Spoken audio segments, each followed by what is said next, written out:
varsity, our athletics department, our basketball program, and the men on our team. And we just watched the pairings together, and when our name went up on the screen, there was tremendous joy and excitement in the room. And as a coach, being able to stand in the back and watch our guys celebrate like that is about as good as it gets. And so I'm tremendously happy for them. They put a lot of hard work in. They came together quickly as a team with so many newcomers, and just did a terrific job. Very proud of them. What went through your mind when you finally heard that was called? There's no feeling like it. It's hard to describe, and you have a pretty good sense of where things stand because it's now so covered. I mean, everybody scrutinizes every detail, but until your name actually appears up there, you wait in anticipation. And when it finally goes up, it's an incredibly good feeling. There's some tense moments leading up to it, though? Oh, absolutely. And especially as it unfolded today, we weren't announced to the third region. So half the field had been announced before our name appeared. I heard a lot of your guys talked about hitting reset, putting everything the last couple weeks behind and moving on. Just how does the team do that at this point in the season? Yeah, I think everybody does it, and I think it comes pretty naturally. Everybody has a sense of rebirth going into the tournament. I don't think the games that were most recently played, necessarily carry over. And I've done it long enough to see so many stark examples of that. Maybe the greatest example was our 87 team that went to the Final Four for Providence. We lost in the Big East tournament, probably by 30 points to a tremendous Georgetown team. And a couple weeks later, that was the very team that we beat to go to the Final Four. Even when teams like Villanova have gone on to win the national championship with Coach Massimino, remember their last regular season game at Pitt, I think they lost by like 26 points. So it depends on, how far back into the season you want to pick a point.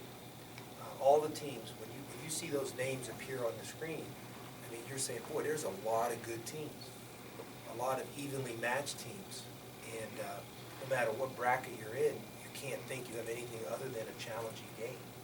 Without having looked at any film, any preconceived thoughts about Texas as a program or a team as a whole? Yeah, the only thing I would say with respect to Texas is I worked for Rick Barnes at Providence as an assistant. He's somebody who I consider a great friend, somebody who is not only a great basketball coach, but even a better person. He's the kind of man that if you have a son, that's who you want him to play for. He's that good a person. And so I just have tremendous respect for Coach. And what he's been able to do at Texas over the years is incredible. He's really taken that program to unprecedented and sustained heights. Jordan mentioned that he was confident everyone's going to see ASU play its best basketball. How certain are you that's going to happen? Well, I mean, nobody can predict the future. We certainly are going to do our best. We're certainly going to give everything that we have. How that plays out, we'll see. It doesn't serve any higher purpose to make bold predictions. We have to prepare well, and then when the game comes, we're going to have to, play together and hopefully play our best. Is there anything that's been going on lately that can't happen effective immediately in the tournament?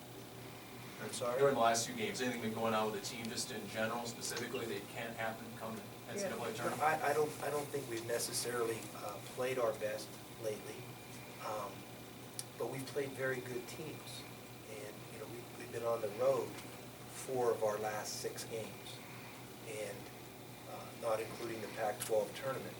And our league is really good. I mean, as Washington State, the last place team in our league, beat the first place team by 18 points. So there's a lot of people beating each other through the course of this season. You know, we lost, obviously, the last regular season game to Oregon State on the road in a tough overtime game that was important to us.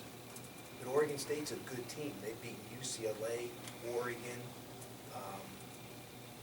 and people of that caliber at home. And so that's the kind of league it was this year in the Pac-12, and I think the committee recognized that, giving 6 bids to our league.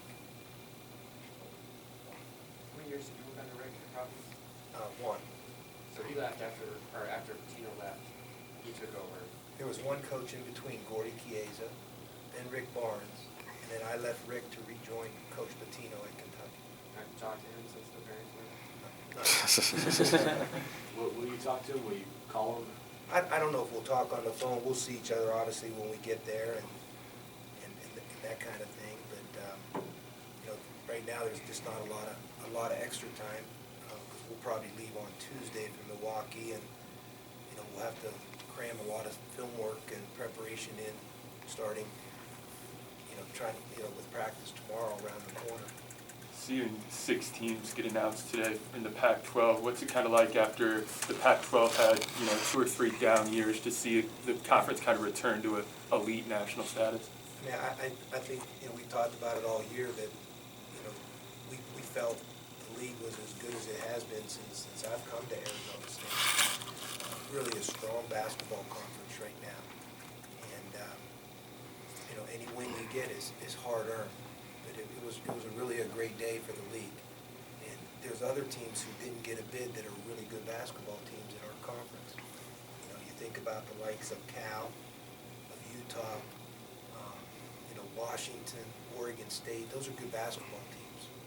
And I think the same could be said, though, in all fairness, to a lot of different leagues.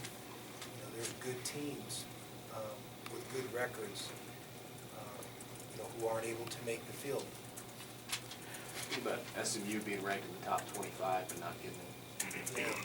You know, I don't, you know a lot about the resume, or, you know, I haven't studied the analytics of it like the committee has. But I don't envy their position. I mean, to discern who's in and who's out has to be extremely difficult. And then when you talk about seeding teams, that almost has to be impossible. I mean, how do you discern between who's 7, 8, who's 9, and who's a 10? You know, once you get maybe the outliers, like everyone knows Florida's a 1. Once you get beyond those outliers, you know, just by the nature of college basketball, look inside our own conference, how could you possibly, you know, at the margin split hairs like that? So I think they have an increasingly difficult task as college basketball has gained popularity. There's more teams playing Division I basketball. There's more teams who invest great resources and energies to be good at it. And I can't remember at any point in my coaching career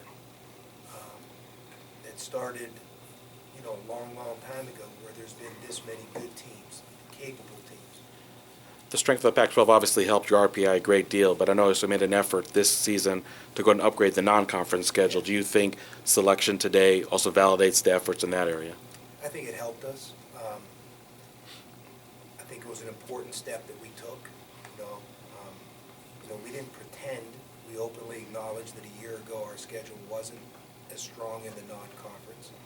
And likewise, we were very forthcoming going into this season that we had every intention of playing an outstanding non-conference schedule, which I think we did. And I think the committee has shown in recent years that they consider who you play in the non-conference to be extremely important. You talked about watching, you know, your team celebrate, enjoy the moment. But what are your thoughts on a guy like Jahi or Jordan who are getting in for the first time in their last run with this program? You know, once again, I mean, as a college basketball player, it's a memory that you're going to have the rest of your life. There's a lot of good players, good teams who don't have this opportunity. And so I'm very happy for them, but not only for Jahi and Jordan, but, you know, we have 2 senior walk-ons, Jared Upchurch and David Whitmore. And I was just filled with joy for them as well. The countless hours, selfless hours that they put in, and they have a chance to be part of it too. And So, you know, from that standpoint, it's just really a good feeling to see so many young people, you know, be in that position.